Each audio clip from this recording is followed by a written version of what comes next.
Immigration reform needs to pass now because many people are suffering. There's family being broken apart. There's students that loses hope of becoming educated members in society, and it's just not right not being able to have dreams and not accomplishing them.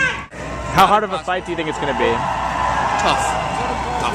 Tougher than healthcare? As tough as. Yeah. But we'll get it done.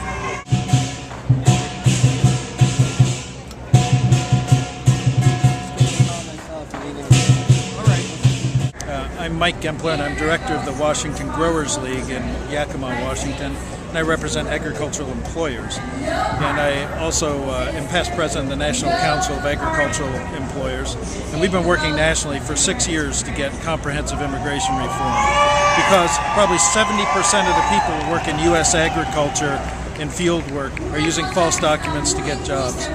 They need a way to get legalized. They need a way to keep themselves protected here in the United States.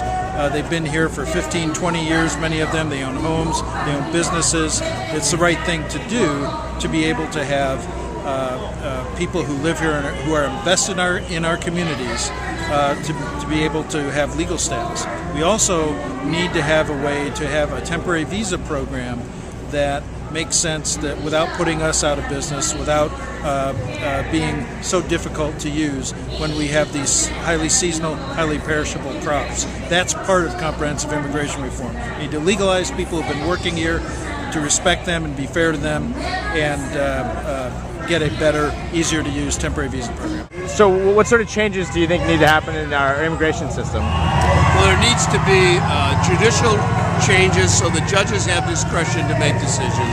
There needs to be a clear pathway for people to get citizenship, and there needs to be an assurance that they can have legal representation that knows what they're doing. You have to have good legal representation, and if you don't have that, you don't get through. And there also needs to be family reunification, a real emphasis on that, and we can do that.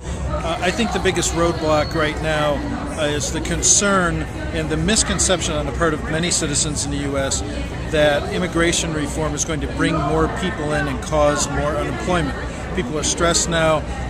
Everybody's lucky to have a job right now, I think, and they're concerned that this is going to bring more people in.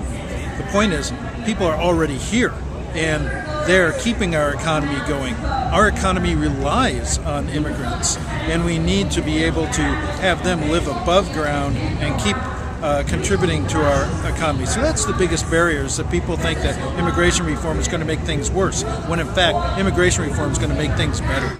Right now we're making history in this event because we, as the people that always are in the shadows, we're raising our voices today, and that's what we want to make sure we do.